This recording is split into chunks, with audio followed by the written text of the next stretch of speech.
Comenzamos un nuevo trimestre y un nuevo tema de estudio en la lección de la escuela sabática. Y el título es Los tres mensajes cósmicos. Este es un tema muy importante para nosotros y por eso lo que les estoy haciendo llegar es una introducción a este estudio. Y vamos a analizar en esta introducción primero la introducción que hace el autor de la lección, el pastor Mark Finley, que en su introducción elige tres supuestos enemigos del movimiento adventista donde focalizar la atención y destaca lo sucedido con ellos en 1844, el año del gran chasco del pueblo adventista, cuando se cumplió la profecía de las 2300 tardes y mañanas. ¿Y qué pasó ahí? En 1844 nació Friedrich Nietzsche, el filósofo ateo alemán, en medio de una familia luterana, protestante. En 1844 también Karl Marx escribió los primeros manuscritos sobre el comunismo materialista.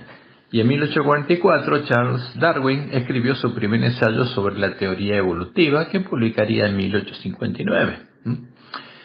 Y el autor de nuestra lección indica que el mensaje de los tres ángeles refuta los conceptos presentados por estos tres hombres y que es la orden de marcha de la Iglesia Adventista del Séptimo Día.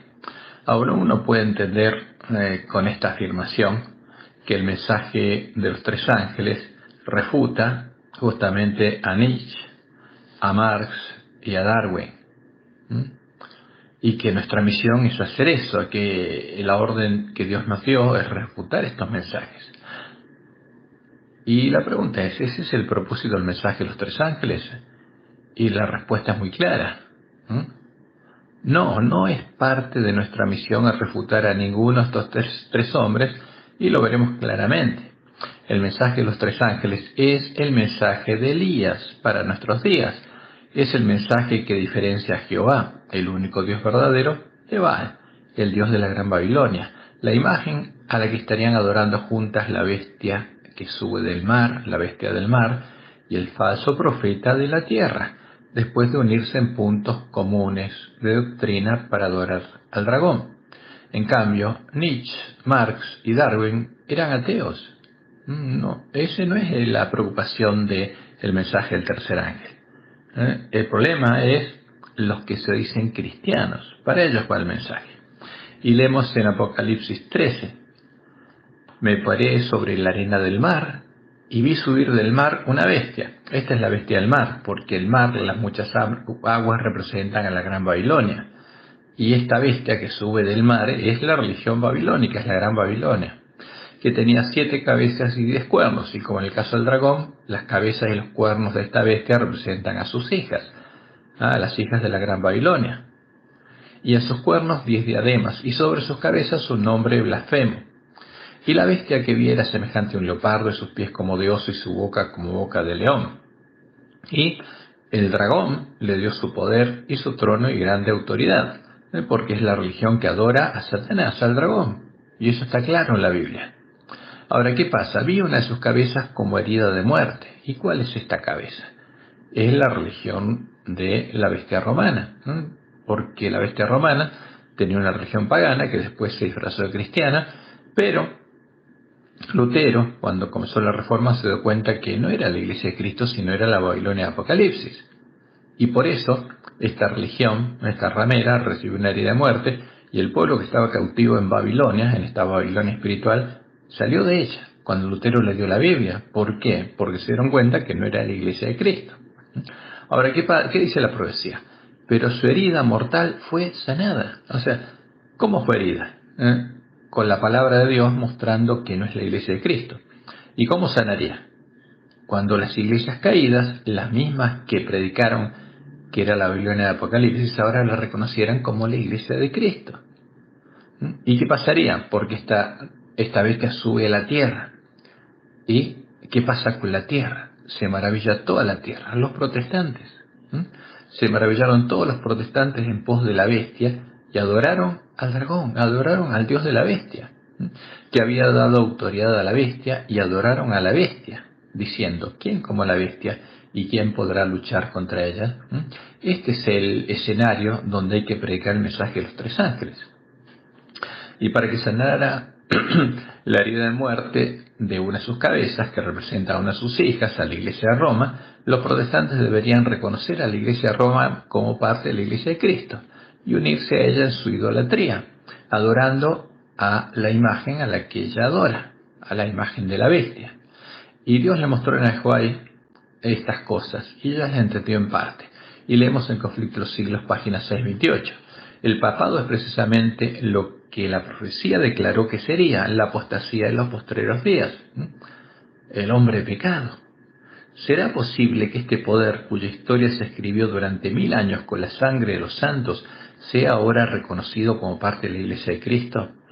¿Sería posible que los protestantes que fueron perseguidos y asesinados por esta mujer ramera la reconocieran como parte de la Iglesia de Cristo? Parecía imposible. Pero Dios le mostró a Juan que sí pasaría, así pasaría. Y eso es lo que anuncia Apocalipsis 13. Y en otra cita, ella dice, no podemos ver cómo la Iglesia romana puede exonerarse de la acusación de idolatría. Es idolatría. Y el que adora a los ídolos adora a Satanás y a los demonios. Y esta es la religión que los protestantes están comenzando a considerar tan favorablemente y que eventualmente se unirá con el protestantismo. O sea, los protestantes se unirían a Roma para adorar al dragón, como dice la profecía. Se maravillarían en pos de la bestia y adorarían al dragón. Y en el Conflicto de los Siglos, página 498, leemos, cuando las iglesias principales de los Estados Unidos, uniéndose en puntos comunes de doctrina, para unirse, tienen que decir que adoran al mismo Dios. Influyan sobre el Estado para que imponga los decretos y las instituciones de ellas, entonces, la América protestante habrá formado una imagen de la jerarquía romana. La imagen de la bestia representa la forma de protestantismo apóstata que se desarrollará cuando las iglesias protestantes busquen la ayuda del poder civil para la imposición de sus dogmas. Se unen en dogmas comunes y después los imponen. Y hacen lo mismo que hizo la bestia romana, porque la ramera romana se sentó sobre el poder romano para obligar a todos los hombres a adorar a la imagen a la que adoraba, a la abominación desoladora de la que habló el profeta Daniel. Y eso podemos verlo en la historia claramente, y lo vamos a mostrar. ¿A qué imagen adoraba Roma y a qué imagen no adoraban los verdaderos cristianos, que fueron muertos por no adorar a ese ídolo? Pero los protestantes adoptarían esos dogmas de Roma, porque se unirían a Roma para adorar al dragón en puntos comunes de doctrina. Y estos hechos se cumplieron el 14 de febrero de 2010, cuando, al cumplirse 40 años de diálogo ecuménico, las iglesias protestantes reconocieron a Roma como parte de la Iglesia de Cristo, hicieron sanar la herida de muerte y junto a Roma anunciaron la unión en puntos comunes de doctrina. Entonces, justamente, empezaron a brotar las hojas de la higuera, porque esta es una señal muy clara, porque el mensaje de los 3 ángeles habría que predicarlo cuando toda la tierra se maravillara en pos de la bestia y estuviera adorando al dragón. Empezó a desplegarse el rollo, como dice la Juárez, lo que nos muestra claramente cuál es la imagen del dragón a la que el mensaje del tercer ángel nos amonesta a no adorar, porque es la imagen que adorarían juntos la bestia y el falso profeta. Y en la siguiente cita de Juárez dice lo siguiente: la luz que tenemos acerca del mensaje del tercer ángel es la luz verdadera. La marca de la bestia es exactamente lo que se ha proclamado que es. Todavía no se comprende todo lo relacionado con este asunto y no se comprenderá plenamente hasta que se pliegue el rollo. Ahora, ¿qué pasaría cuando se empezara a desplegar el rollo, cuando viéramos la unión en puntos comunes de doctrina? Y sabríamos cómo la bestia y el falso profeta adorarían juntos al dragón. Y dice Elena de White, pero se llevará a cabo una obra de gran solemnidad en nuestro mundo.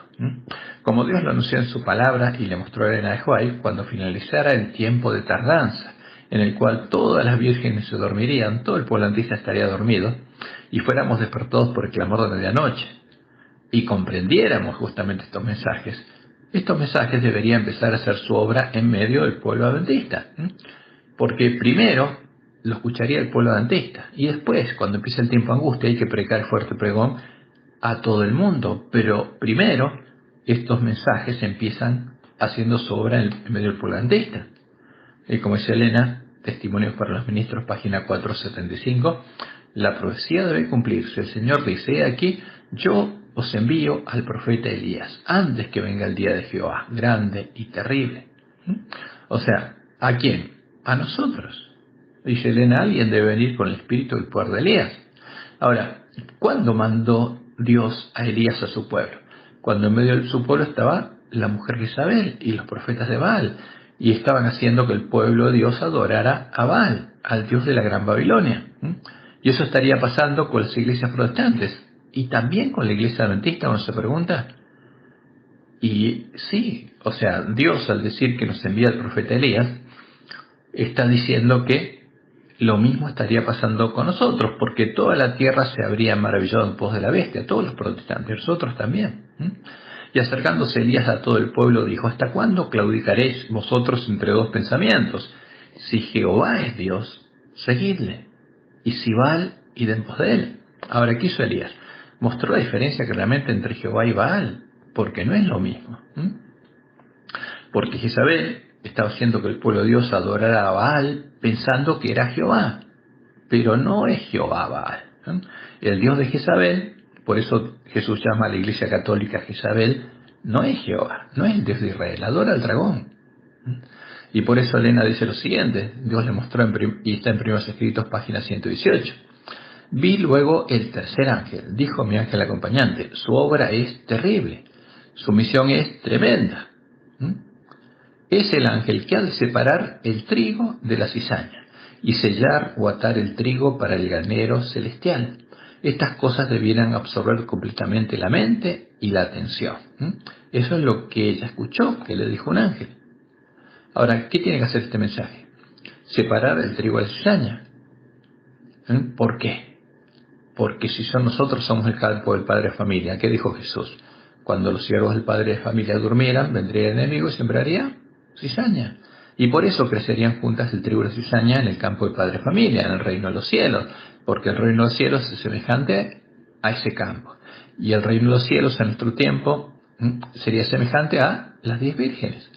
O sea, Dios nos dice claramente que en nuestra iglesia habría sido sembrada la semilla de la cizaña. Y el mensaje del tercer ángel tendría por objeto mostrarnos claramente la diferencia entre el trigo y la cizaña, entre Jehová y Baal. Entonces, ¿por qué el mensaje del tercer ángel separa el trigo y la cizaña? Porque, como lo hizo Elías, este mensaje debe mostrarnos claramente la diferencia entre la verdad y la mentira, entre Jehová y Baal, que es la imagen a la que adora la bestia religiosa, la imagen a la que adora Jezabel. La diferencia entre la semilla de trigo y la semilla de la cizaña, la falsa semilla de trigo, el falso Jesús, ¿no? Porque la semilla de trigo verdadera es Jesús, que habría sido sembrado, que habría sembrado el enemigo en el campo del padre de familia, en el corazón de las vírgenes de la iglesia remanente, en nuestra mente y en nuestro corazón. Y tendremos que ver la diferencia entre la puerta estrecha por la que se entra al templo de Dios. Por Jesús dice: busquen y encuentren la puerta estrecha, entren por ella para que yo pueda hacer los columnas del templo de Dios. Y está la otra puerta, la puerta ancha por la que se entra a la sinagoga de Satanás. Son dos puertas, son dos lugares distintos. Y tendremos que ver claramente la diferencia entre el camino angosto que lleva a la vida y el camino espacioso que lleva a la perdición, a conocer las profundidades de Satanás. Porque el camino angosto que lleva a la vida está en el templo de Dios y el otro camino en la sinagoga de Satanás. Y tendríamos que verlo claramente, como dice Malaquías 3:18. Entonces os volveréis y discerniréis la diferencia entre el justo y el malo, entre el que sirve a Dios y el que no le sirve. ¿Cuándo? Antes que llegue el día de Jehová. ¿Para qué? Porque ahí se separa a quienes, los que van a ser el especial tesoro de Jehová en el día que él actúe, al trigo de la cizaña. Y este mensaje, que es el mensaje de Elías, es el que lo separa.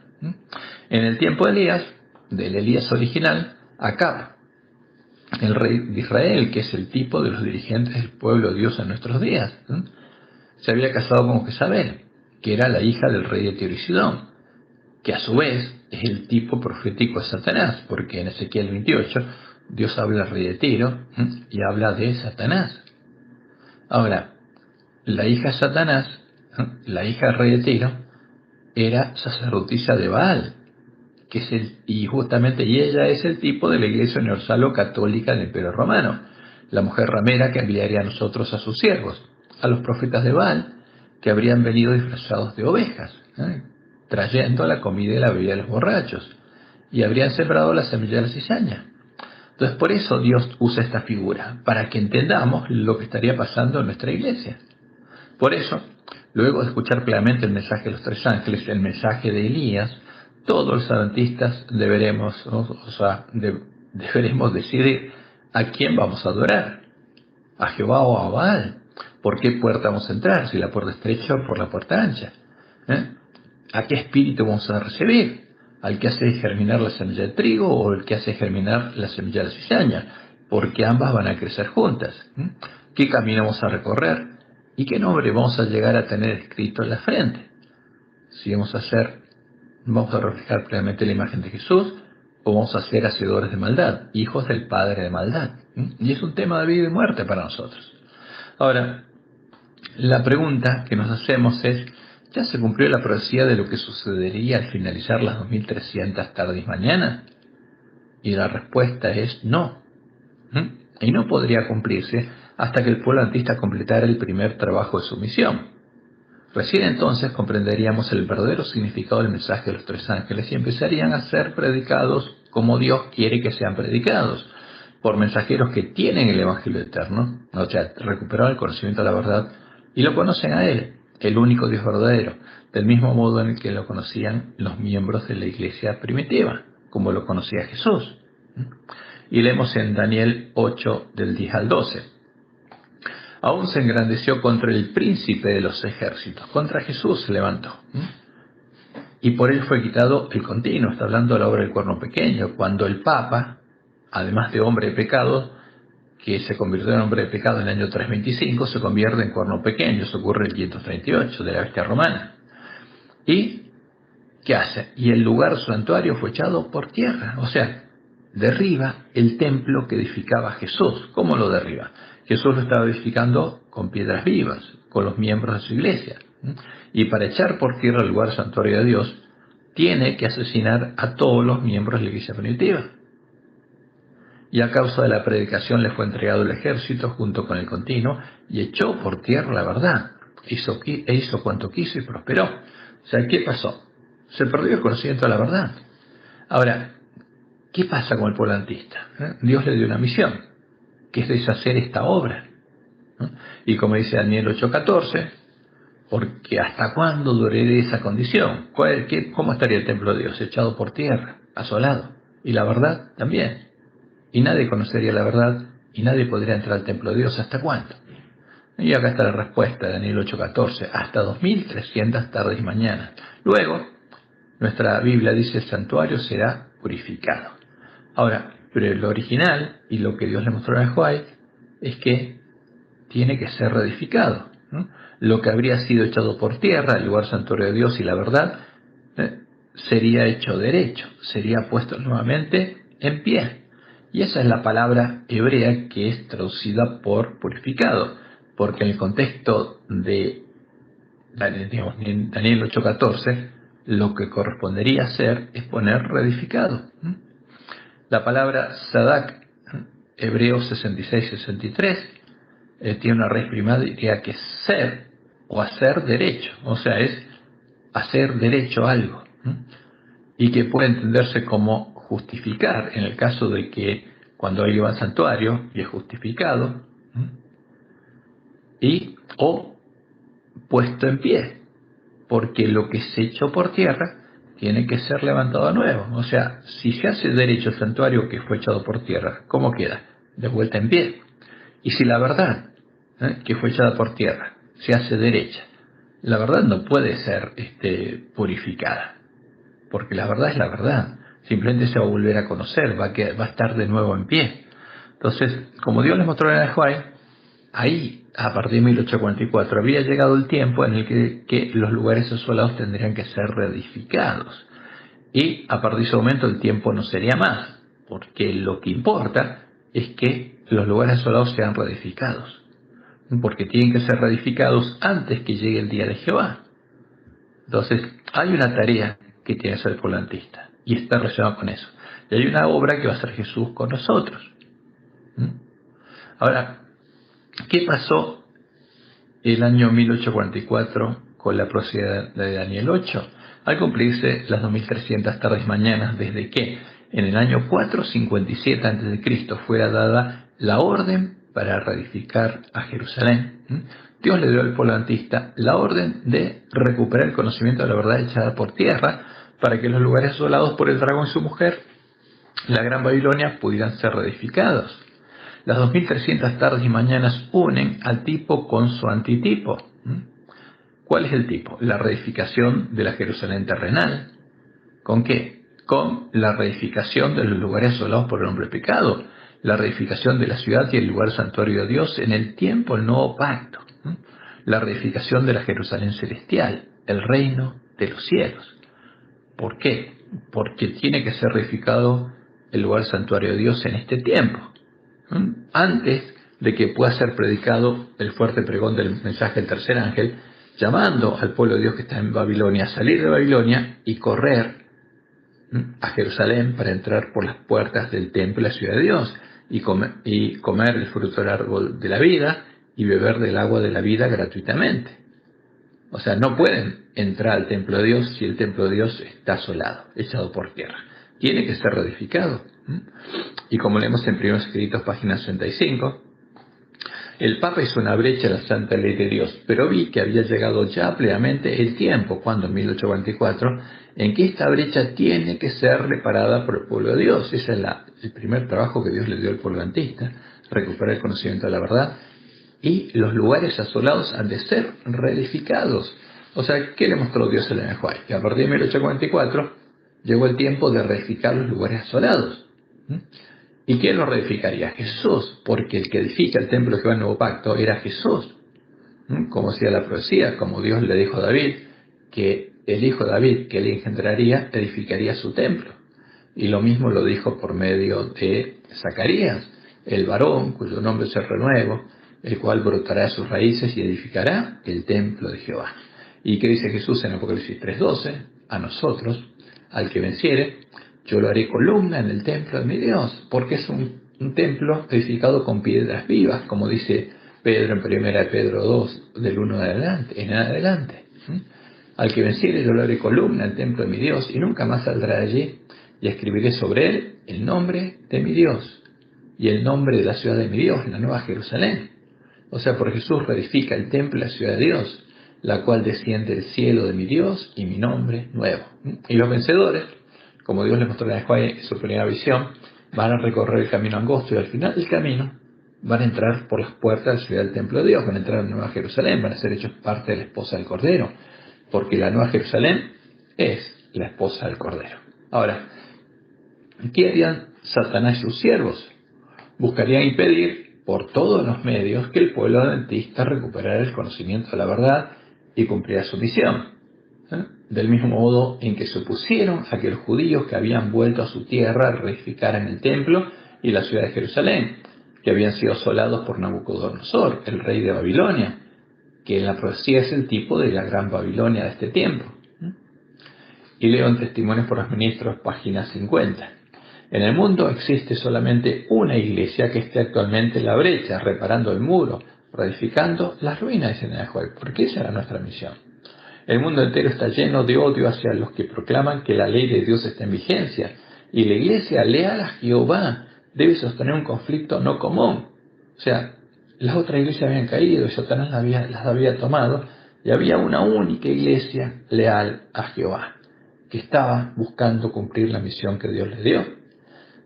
Y cita Ellen G. White las palabras de Pablo, porque no tenemos lucha contra sangre y carne. O sea, nuestra lucha no es contra sangre y carne, sino contra ¿quién? Contra Satanás y sus demonios, que quieren impedir que el pueblo adventista cumpla su misión, sino contra principados, contra potestades, contra los gobernadores de las tinieblas de este siglo, contra huestes espirituales de maldad en las regiones celestes. Y la pregunta que tenemos que hacernos es, ¿ya fueron reedificados los lugares asolados? No. Ahora, el ángel de la Odisea tiene idea de dónde vive, no tiene idea de dónde está, porque está ciego, ¿no? Y no sabe que los lugares asolados solo serían reedificados cuando hubiéramos leído y oído las palabras de la profecía del Apocalipsis, y empezáramos a guardarlas, cuando encontráramos la puerta abierta y recuperáramos el conocimiento de la verdad echada por tierra. Solo entonces podríamos empezar a profetizar de nuevo, predicando la verdad echada por tierra, y los lugares asolados serían reedificados, porque no pueden ser reedificados si primero nos recuperamos el conocimiento de la verdad. Iremos a Apocalipsis 1:3. Bienaventurado el que lee y los que oyen las palabras de esta profecía, dice Jesús, y guardan las cosas en ellas escritas, porque el tiempo está cerca. Porque la profecía del Apocalipsis fue dejada ¿para quién? Para los siervos de Jesús, para nosotros, para que podamos leerlas, oírlas y empezar a guardarlas. Por eso Jesús dice en Apocalipsis 22:7, he aquí, vengo pronto. Bienaventurado el que guarda las palabras de la profecía de este libro, porque para que Jesús venga se tienen que cumplir. Y el que las guarda le prepara el camino, hace la obra de Elías, la obra de Juan el Bautista. ¿Cuándo podríamos llegar a oír las palabras de la profecía del Apocalipsis? Cuando, en el tiempo de la última generación, la que le prepararía el camino a la segunda venida de Jesús, nos despertáramos y llegáramos a ver en la historia el cumplimiento de la profecía de las 7 iglesias. Solo entonces tendríamos oídos para oír el resto de las palabras de la profecía del Apocalipsis y podríamos empezar a guardarlas para prepararle el camino a la segunda venida del Santo, del verdadero Jesús. Por eso la clave, como dice en el Juan, es ver en la historia. Y como dice Jesús, es oír lo que el Espíritu dice a las iglesias, porque lo dice 7 veces cada vez que habla cada iglesia. Apocalipsis 3:22. El que tiene oído para oír las palabras de la profecía, oiga lo que el Espíritu dice a las iglesias.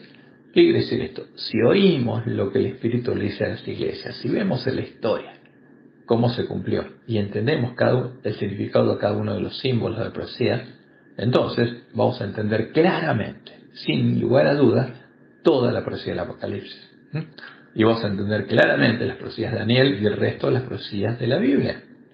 Como dice Elena, debemos ver en la historia el cumplimiento de la profecía, es nuestro deber, para estudiar las operaciones de la providencia de los grandes movimientos de reforma y para comprender el progreso de los eventos en el ordenamiento de las naciones para el conflicto final de la gran controversia. ¿Por qué? Porque Estados Unidos va a seguir el camino de Roma, va a ser una imagen de la bestia romana, y los protestantes van a seguir las pisadas de Roma. Y si vemos en la historia qué es lo que pasó en el tiempo de la apostasía y cómo en la bestia romana fueron establecidas las leyes que el NJ identifica como la ley dominical pasiva y la activa, cuyas fechas podemos conocer fácilmente: 321, ley dominical activa; 321 la pasiva, 380 la activa, que obligaba a adorar al dios de la bestia romana, a la imagen de la bestia, como dice Apocalipsis 13 que va a ser la bestia sobre la tierra. Debemos entender claramente, porque ahí está claramente definido qué es lo que va a hacer el falso profeta, porque va a seguir las mismas huellas y va a adorar a la misma imagen. Ahora, ¿qué sucedió además cuando Dios llamó al pueblo adventista? Sucedió un hecho muy delicado que es pasado por alto por el autor de la lección.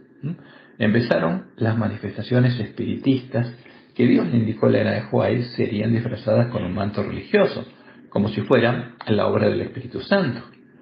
Y lo que es más preocupante, serían introducidas en medio del pueblo adventista y habría pastores adventistas que estarían usando el poder de los espíritus de demonios, creyendo que es el poder del Espíritu Santo. ¿Y quiénes serían? Los que entrarán por la puerta ancha. Primeros Escritos, página 42 al 45, ahí todo un párrafo. Dice Elena, vi que Satanás obraba de unas cuantas maneras mediante sus agentes. Actuaba por medio de ministros que habían rechazado la verdad y cedido a graves engaños para creer en la mentira. Ahora, primero tienen que creer que la puerta ancha es el verdadero Jesús, porque Jesús es la puerta de las ovejas, para entrar por esa puerta. Tienen que creer la mentira y ser coordinados, dice la de Juárez. Mientras predicaban y oraban, algunos caían postrados y desvalidos no por el poder del Espíritu Santo, sino por el de Satanás, infundido en esos agentes y por su intermedio en la gente. Mientras predicaban, oraban y conversaban, algunos ministros adventistas profesos que habían rechazado la verdad presente, habían negado el mensaje del tercer ángel, como ella dice en el conflicto de los siglos, se valían del mesmerismo, del espiritismo para ganar adherentes. Y la gente se regocijaba en esta influencia porque pensaba que era la del Espíritu Santo. Y eso es lo que Jesús dijo. ¿Qué pasa con los que entran por la puerta ancha? Van a poder profetizar en el nombre de Jesús, echar fuera demonios en el nombre de Jesús, hacer milagros en el nombre de Jesús. Van a tener poder. Pero ¿lo conocen a Él? No. Y esto estaría pasando en nuestra iglesia. Hasta hubo algunos que empleaban el mesmerismo, estaban tan sumidos en las tinieblas y el engaño del diablo, que creían ejercer un poder que Dios les había dado. Y es triste, pues estaría pasando con ministros adventistas profesos. Es una advertencia muy clara. A partir del año 1844, cuando las 10 vírgenes salieron a recibir al esposo, como Jesús lo indicó en su sermón profético, el reino de los cielos es semejante a las 10 vírgenes, al pueblo adventista, a la única iglesia remanente, al pueblo al que Dios separó de las iglesias caídas que quedaron en manos de Satanás, y en ella, en la iglesia adventista, se tendrán que cumplir todas las profecías que anuncian lo que habría sucedido y lo que estaría sucediendo en el tiempo de la última generación en medio del pueblo adventista, en medio del remanente.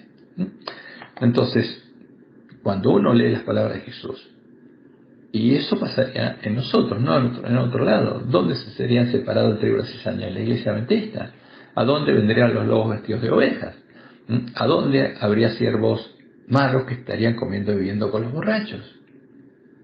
Entonces, cuando uno entiende lo que pasó, es muy importante, que a partir de 1844, el reino de los cielos, o sea, el reino de Dios, la única iglesia remanente, el único pueblo de Dios, que está organizado como una iglesia de Dios, es el pueblo adventista, aunque Dios tiene pueblo en todos lados, y lo va a llamar a salir la Gran Babilonia, la iglesia remanente es la iglesia adventista. Entonces, en la iglesia de Cristo pasarían las cosas que Jesús anunció.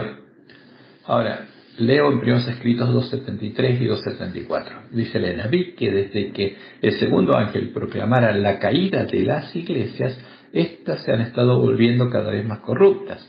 Satanás ha tomado plena posesión de las iglesias en conjunto. Ahora, Dios las dejó. ¿Eran parte del plan de Dios antes de caer? Sí, después no.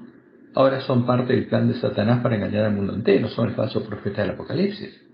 Son parte del falso profeta. Vi que desde que Jesús dejó el lugar santo, el santuario celestial, y entró detrás del segundo velo, las iglesias han estado llenándose de toda ave inmunda y aborrecible. Y en Evangelismo, página 171, tenemos 2 citas más, dice ella.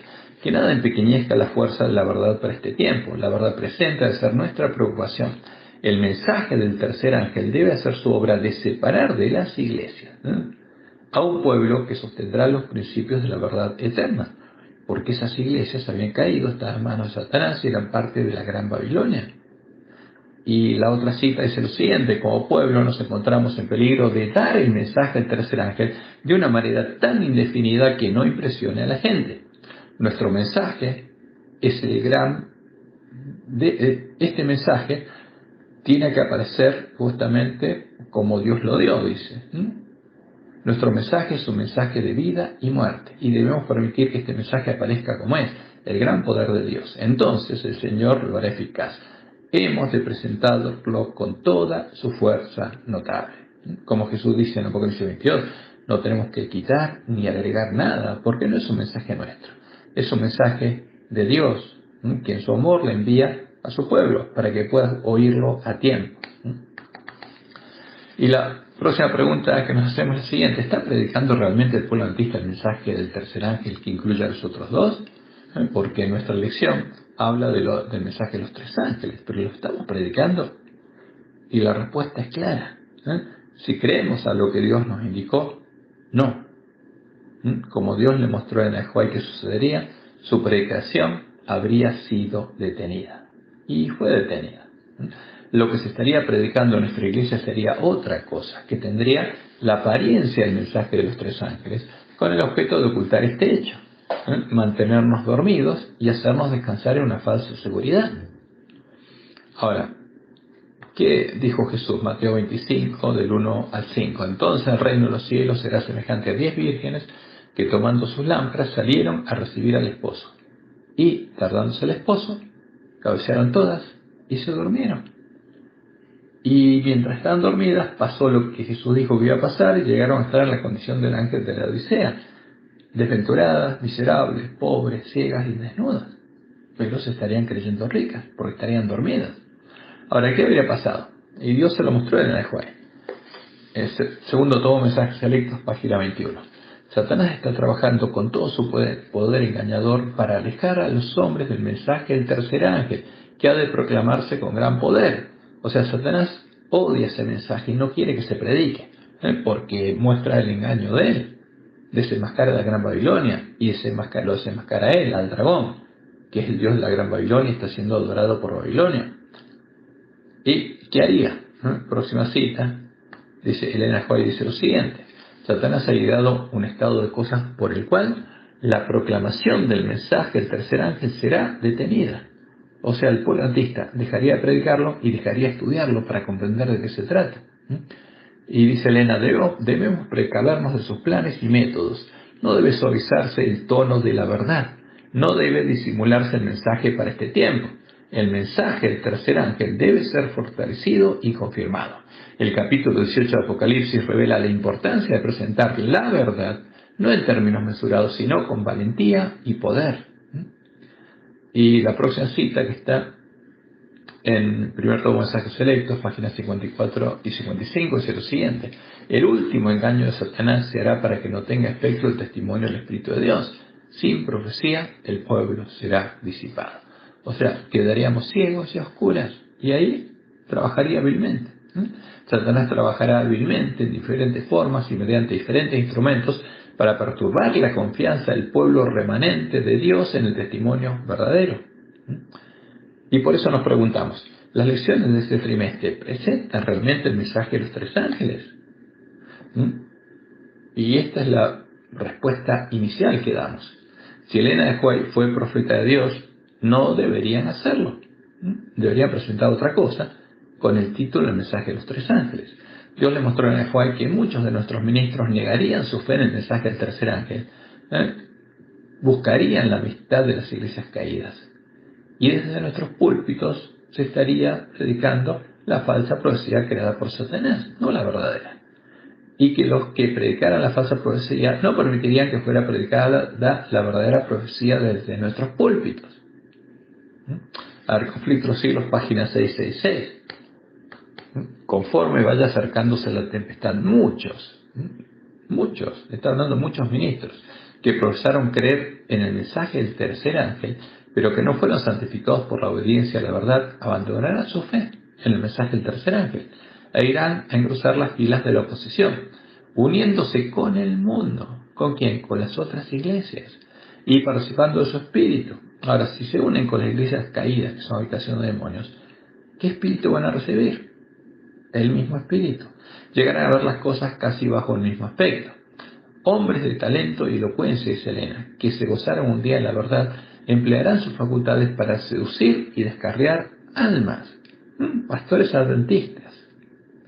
Y en Testimonios para los Ministros, páginas 409 y 410, donde ella habla, ¿no?, de justamente del peligro en que estarían los ministros, dice: muchos, habla de la decisión fatal, dice, muchos ocuparán nuestros púlpitos sosteniendo en las manos la antorcha de la falsa profecía encendida por la infernal tea satánica.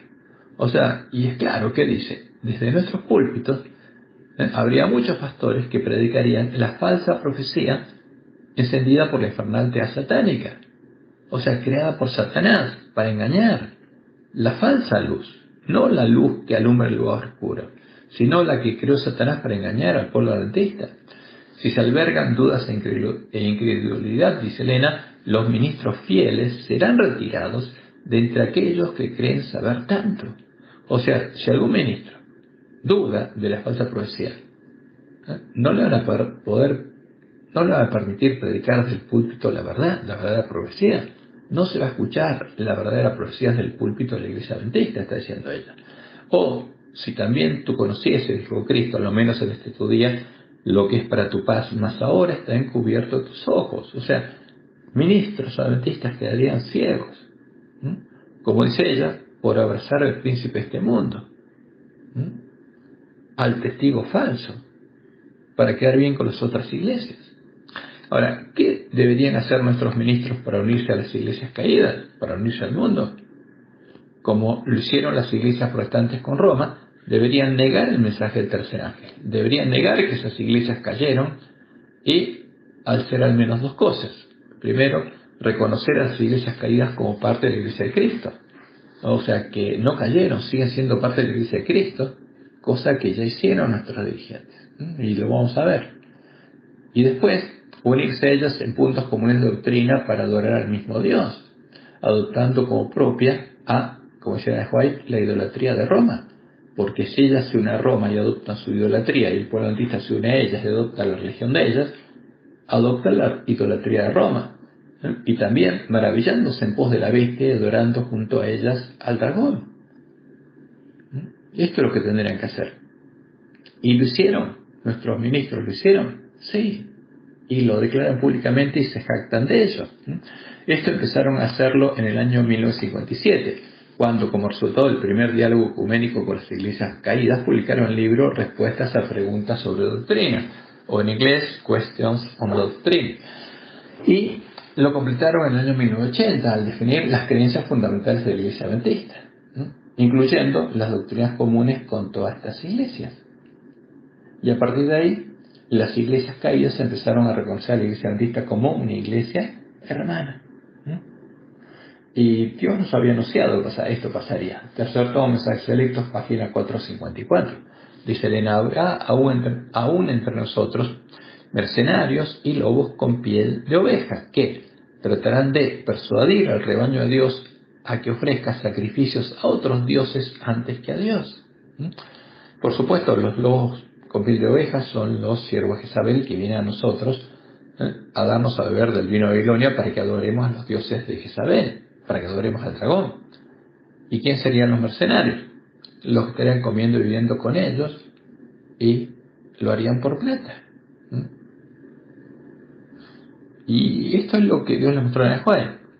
Si lo que Dios le mostró a Elena de White es verdadero, y tengan en cuenta este sí condicional, si lo que Dios le mostró a Elena de White es verdadero, si es parte de la palabra profética más segura que alumbra el lugar oscuro, entonces debe estarse cumpliendo. Estas cosas que Dios anunció deben estarse cumpliendo. Por eso, desde el púlpito de la escuela sabática, que llega a todos los adventistas del séptimo día, en nuestro tiempo se debe estar predicando la falsa profecía. ¿Y para qué decimos esto? Simplemente para que entendamos lo que Dios anunció que pasaría, y al leer lo que vamos a leer en el folleto de la lección, estemos atentos. Y, como dice Pablo, analicemos racionalmente si estas cosas son así o no son así. Porque tenemos que tener un culto racional. Y en nuestro estudio buscaremos presentar los hechos que son el cumplimiento de la verdadera profecía y verificar si lo que Dios anunció por medio de Elena de White se cumple o no se cumple en nuestra iglesia. Eso es lo que trataremos de hacer y presentar cuál es el verdadero mensaje de los tres ángeles. Y bueno, esa es nuestra misión, eso es lo que tenemos que hacer y esa es la misión de cada uno de nosotros. Por eso Dios nos dijo que tenemos que arreglar nuestras lámparas y estudiar personalmente la profecía, porque solo nos va a servir la luz de nuestras lámparas. Que Jehová los bendiga y los guarde en este trimestre, en este estudio, y los guíe a toda verdad, y que podamos compartir entre todos justamente las verdades que Dios nos dio para nuestro bien, para nuestra salvación, por amor, y que tienen que conocer todos nuestros hermanos adventistas, el alimento que tienen que recibir a tiempo todos los hermanos adventistas.